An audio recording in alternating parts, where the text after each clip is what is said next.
প্রতি দরুদ পড়ি, সকলে বলি সাল্লাল্লাহু আলাইহি ওয়াসাল্লাম। ভাই, কবি বলেছেন, যবে এসেছিলে ভবে, কেঁদেছিলে তুমি, হেসেছিল সবে, এমন জীবন করো হে গঠন, মরণে হাসিবে তুমি, কাঁদিবে ভুবন। আবার কবি বলেছেন, हम यहाँ ऐसे रहे या वैसे रहे, वहां देखना है कि हम कैसे रहे। প্রিয় ভাইরা আমার, আমরা বর্তমান দুনিয়াতে বাস করছি। নবী সাল্লাল্লাহু আলাইহি ওয়াসাল্লামের সাথে সাহাবায়ে কেরামগণ বাস করেছিলেন।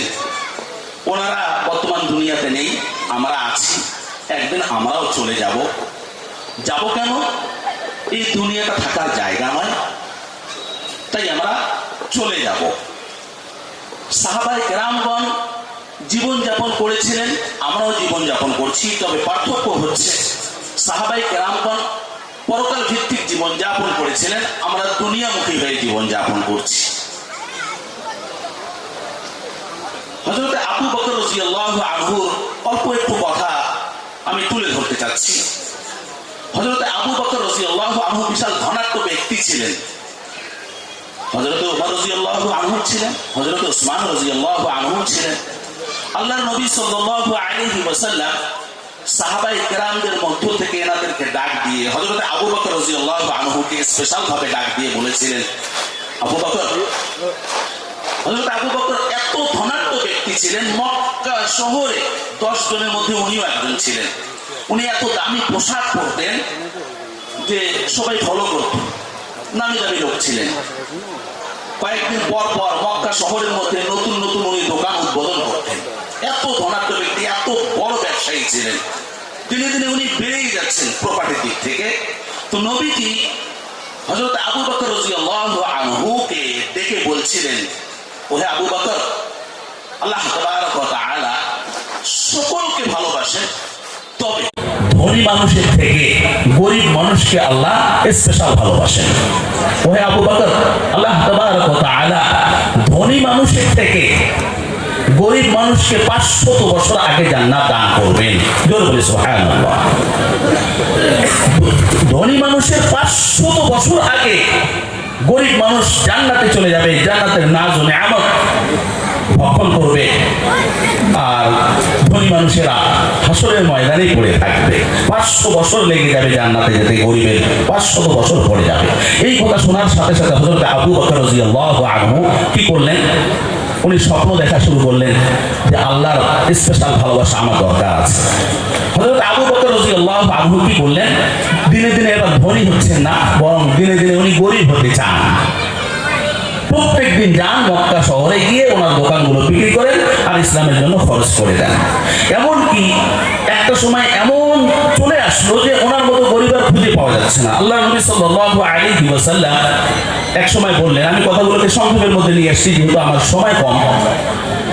নবী বললেন, ইসলামের জন্য তোমরা খরচ করো, জিহাদের ময়দানে যেতে হবে, সামানের প্রয়োজন আছে, ইসলামের জন্য তোমরা খরচ করো। সাহাবায়ে কেরামদের মধ্যে কম্পিটিশন হতো। মনে রাখবেন, আখিরাত নিয়ে ঈর্ষা করা জায়েজ রয়েছে। পরকাল ভিত্তিক জীবনযাপন করছি, যে এক ভাই 2টা রোজা করছে, আমি 3টা করব। এক ভাই নফল নামাজের পাবন্দি করছে, আমি ওর থেকে বেশি নফল নামাজ করব। এক ভাই 500 টাকা দান করছে, আমি 1000 টাকা দেব। মানে ওনার সাথে টেক্কা দিচ্ছে। তো এরকম হযরত আবু বকর রাদিয়াল্লাহু আনহুর সাথে কোনো সাহাবায়ে কেরামগণ পান নাই। সব দিক থেকে উনি আগে। নবীজি জিজ্ঞাসা করতেন, কোনদিন যদি জিজ্ঞাসা করতেন আজকে কে রোজা রেখেছো, সর্বপ্রথম হাত উঠতো হযরত আবু বকর। আজকে জানাজায় কে উপস্থিত হয়েছো, ওনারই হাত উঠতো। কে রোজা রেখেছো, ওনারই হাত। কে দান করেছো, ওনারই হাত উঠতো। তো দান করতে করতে ওনার সবকিছু শেষ করে দিয়েছেন। আজকে নবীজি বলছেন যে ইসলামের জন্য তোমরা খরচ করো।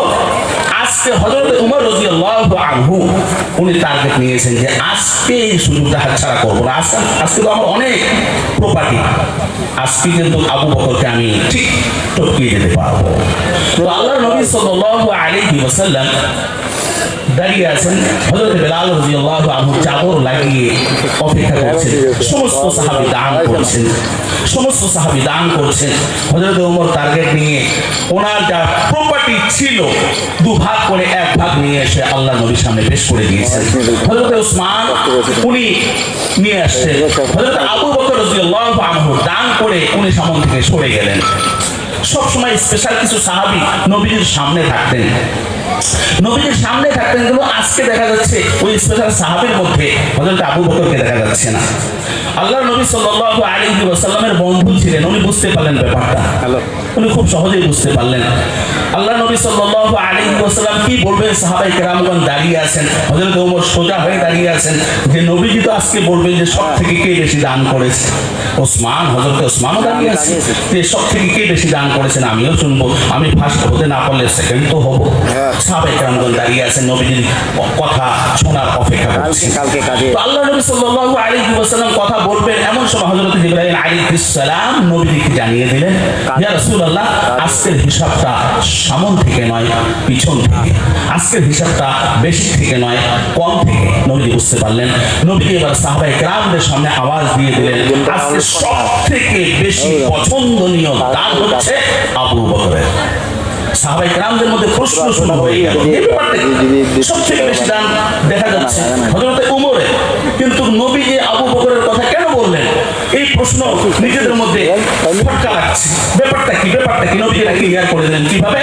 যখন এই নবীজি জিজ্ঞাসা করলেন, ওমর তুমি বাড়ির জন্য কি রেখে এসেছো, সাথে সাথে হযরত ওমর রাদিয়াল্লাহু আনহু ঢিলা হয়ে গেলেন, ওসমান ঢিলা হয়ে গেলেন।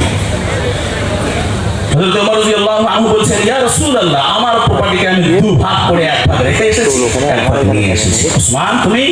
আমার প্রপার্টিকে আমি তিন ভাগ করে দুই ভাগ রেখে এসেছি, এক ভাগ নিয়ে এসেছি। এক একটা সাহাবী এক এক ভাবে বলছেন, যে যেভাবে নিয়ে আসছেন।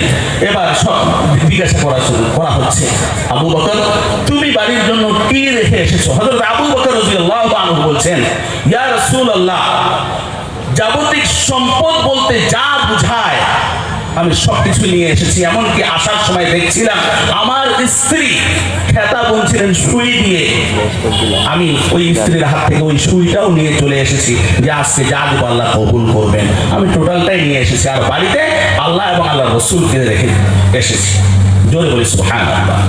তো হযরত আবু বকর টোটালটাই নিয়ে এসেছেন, আর অন্যান্য সাহাবীরা বাড়িতে রেখে এসেছেন বিবি বাচ্চার জন্য। আল্লাহ নবী সাল্লাল্লাহু আলাইহি ওয়াসাল্লাম ক্লিয়ার করে দিলেন যে আবু বকর টোটালটাই দিল অন্যান্য সাহাবীর থেকে। এই জন্য হযরত আবু বকর রাদিয়াল্লাহু আনহু আজকেও ফার্স্ট হয়ে গেলেন, ওনাকে কেউ হারাতে পারলেন না। তো দানের দিক থেকে হযরত আবু বকর রাদিয়াল্লাহু আনহু ফার্স্ট হয়ে গেলেন, দ্বিতীয়ত হযরত ওমর, তৃতীয়ত হযরত ওসমান রাদিয়াল্লাহু আনহু, তারপরে হযরত আলী, এরপরে অন্যান্য সাহাবীরা। এই যে উনি যে ওনার জিন্দেগিটা পরকালের জন্য পুরোটাই বিলীন করে দিলেন, ফায়দা কি হলো আমি সংক্ষেপে বুঝিয়ে দিচ্ছি। ফায়দা এটাই হলো, আল্লাহর নবী সাল্লাল্লাহু আলাইহি ওয়াসাল্লাম দুনিয়া থেকে যখন চলে গেলেন, উনি যেহেতু প্রথম হয়েছেন, আল্লাহ তাবারক তাআলা পুরস্কার হিসাবে সর্বপ্রথম কুরসিতে নবীর পরেই ওনাকেই বসিয়েছেন। জোরে বলি সুবহানাল্লাহ। উনি 2 বছর কম বেশি 2 বছর ছিলেন, তারপরে চলে যাওয়ার পর সেকেন্ড হযরতে ওমর রাদিয়াল্লাহু আনহু, তো আল্লাহ তাবারক তাআলা পুরস্কার হিসাবে ওনাকে দ্বিতীয় খলিফা বানিয়েছেন। তারপরে হযরত ওসমান, তারপরে যাই হোক, আমি আপনাদের সামনে কথা বলতে চাচ্ছি এটাই যে আমরা এই দুনিয়াতে কেউই থাকবো না, কারণ কি এই দুনিয়াটা হচ্ছে বিদেশের মতো, আর বিদেশে কেউ থাকার জন্য যায় না, বিদেশে যায় দেশের বাড়ির জন্য, দেশের বাড়ির কামানোর জন্য যায়, ঘর বানানোর জন্য যায়। আর দেশের বাড়িতে কেউ যখন যায় খালি হাতে যায়, আর আসার সময় কেউ যদি খালি হাতে আসে, এর মতো বড় বোকা কেউ হতে পারে না, এর মতো বড় বোকা কেউই হতে পারে না। যে কামিয়ে বাড়িতে নিয়ে আসে, আসার আগে বাড়িতে পাঠিয়ে দেয়, এ হচ্ছে সব থেকে বুদ্ধিমান। এটা নবী